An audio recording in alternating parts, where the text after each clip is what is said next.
유시민 작가의 예언이 결국 또 적중했습니다. 이재명 대통령께서 오늘도 당무 개입을 연상할 수 있는 발언을 하셨습니다. 심각합니다. 그리고 이게 끝이 아닙니다. 이 대통령을 만나고 난 뒤 송영길의 행보가 너무 심각합니다. 솔직히 돌았습니다. 그런데 언론 보도 논조가 거의 다 정청래 전 대표만을 때립니다. 심지어 이현주나 기타 친석계 의원들의 발언을 바탕으로 유시민 작가에 대해 공격하고 정부를 쉴드칩니다. 언론이 정부와 친석계를 쉴드친다. 뭔가 이상하지 않습니까? 저들이 바로 지들 기득권에 이익이 된다고 판단할 수 있겠습니다.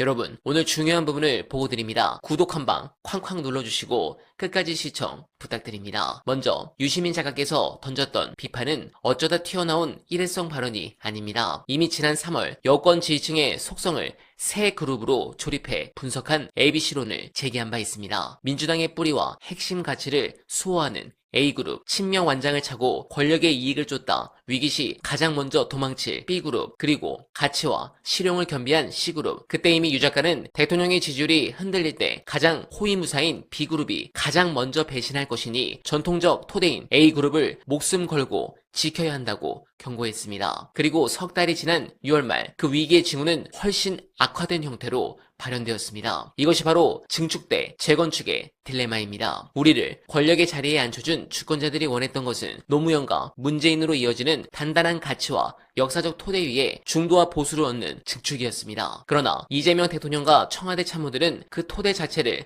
지워버리고 자신들만의 새로운 성을 짓겠다는 재건축에 오만을 벌였습니다. 그 과정에서 철거 전문 스피커들을 동원해 정상세포인 정통 지지층을 방해꾼으로 몰아세우며 공격했습니다. 진영의 면역 체계를 스스로 파괴하는 이 치명적인 자가 면역 질환이 결국 지지율의 뚝을 무너뜨린 근본적 정무 실패입니다. 이 대통령께서 야당 대표 시절이던 지난 2024년 4.19 혁명 기념일에 본인의 SNS에 이렇게 일갈하셨습니다. 국민을 이기는 권력은 없다. 민심을 두려워하지 않는 권력은 결국 심판당한다. 그러면서 당시 집권 세력을 향해 불통과 오만의 정치를 당장 반성하고 주권자의 호통 앞에 기민하게 반응하라고 무겁게 다그치셨습니다. 그리고 결국 정권 교체에 성공하셨죠. 그로부터 딱 2년이 지난 지금 청와대의 주인이 된 대통령은 지지율 폭락 앞에서는 겸허히 받아들이겠다고 말하면서 뒤로는 코어가 피눈물을 흘릴 인사는 물론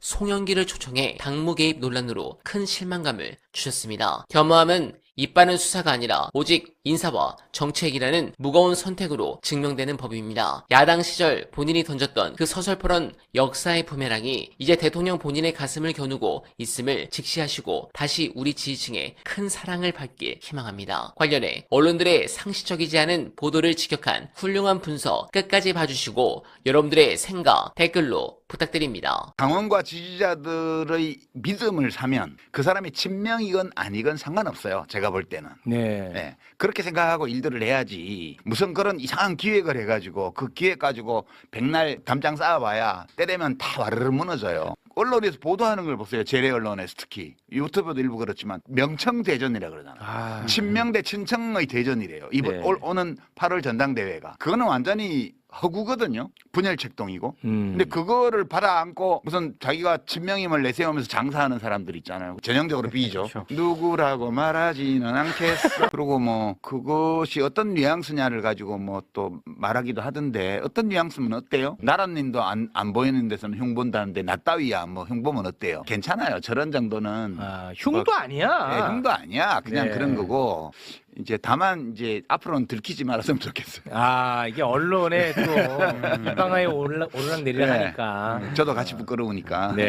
정치하는 분하고 국무총리하고 왜 밥 먹고? 그럼 저는 또. 그냥 글 써서 먹고 살면서 가끔 비평하러 나오는 놈인데 네. 재래식 언론의 보도를 보면 되게 흥미로워요. 이제 거기서 각광받으면 다 망했거든요. 지난 몇 년간. 네. 소위 뭐 친명횡재 비명횡사라는 그 유행어를 만들었잖아요. 지난 총선 때. 그때 어마어마하게 이른바 비명계 김병계라고 하는 사람들을 띄웠어요. 띄웠는데 그나마 자리 받은 사람은 박용진 의원 하나 자리 받았고 나머지는 네. 다 당을 나가는 바람에 다 망했어요. 근데 그때 그 사람들이 그때 매불쇼에서 그 얘기했어요. 재래 언론에서 막 띄워주니까 자기가 굉장히 대주주인 것처럼 영향력이 센 것처럼 주체 역량에 대한 과대평가를 하게 되어서 저렇게 나가서 세미래 임원이 만들고 무소속 나가봐야 10%못 넘길 거다. 그렇게 얘기를 했는데 그렇게 됐잖아요. 위험해요. 재래 언론에서 칭찬받는다는 것은 되게 위험한 일입니다. 김병기 의원이 지금 굉장히 어려운 처지에 놓였는데 네. 그때 원내대표 될 때 MBC에서 그 아드님 문제 가지고 보도를 했잖아요. 그러면서 그 당원들 민심, 지지자들 민심은 김병기 의원으로 확 쏠렸거든. 서영 맞아요. 의원하고 경쟁할 때. 지금 분위기가 그렇습니다. 그러니까 지금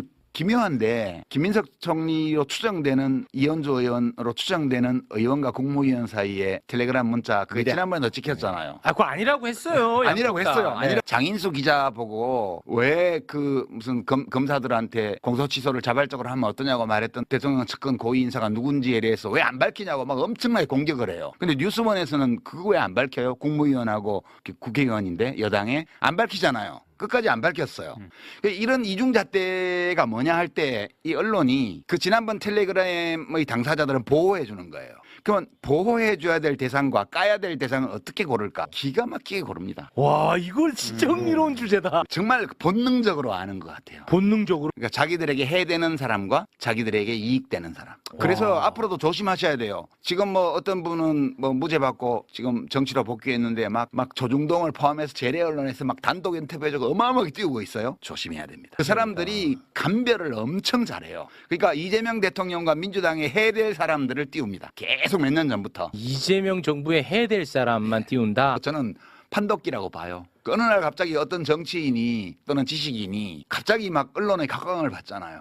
재래 언론에서 정치부 기자들이 발탁해서 띄워올리기 시작하잖아요. 그럼 뭐 있는 거예요, 그거는 다. 아, 저는 진짜 이 궁금했는데 괜히 또 내가 방송에서 거론하면 이 분란의 씨앗이 될까봐 하지 않았던 말이거든요. 국무위원과 민주당의 국회의원이 텔레그램을 나눴습니다. 언론사는 그 누군지 알고 있어요. 그러니까 그게 묘해요. 그런 것들을 이렇게 보고 있으면 재래식 언론이 누구를 보호하고 누구를 까는데 어떤 기준으로 누구를 보호하고 누구를 까는 오, 걸까? 그게 진짜 궁금했는데. 이게 이제 왜 그런지 이해가 안 되면 좀 있어보면 압니다. 그 사람이 이재명 정부와 민주당에 해될 가능성이 많은 사람이라는 거. 그거를 기가 막히게 알아봐요, 그 사람들이. 네, 공감합니다. 우리 민주진영 동지가 다시 운영하는 여름두루 본문 링크를 통해 많은 사랑 부탁드리면서 끝으로 유시민 작가께서 이 말씀을 한 것도 그리고 지지율 관련해 김어준 총수의 우려도 마지막으로 연일 반명 소리 듣는 저 역시 마찬가지입니다. 우리가 이재명 정부를 비판하는 것은 이 정부가 실패하길 바라서가 아닙니다. 이재명 정부의 성공을 바라기 때문에 지금 이 말을 하는 것입니다. 충언은 언제나 듣기 불편한 법입니다. 그러나 듣기 편한 말만 남기면 결국 코어도 성과도 지지율도 함께 무너집니다. 여러분들은 어떻게 생각하십니까? 공감하셨다면 소중한 언알바 후원 부탁드립니다. 댓글에 고정된 내용을 통해 많은 사랑 부탁드리며 언알바는 오늘도 최선을 다하겠습니다. 여러분 고맙습니다.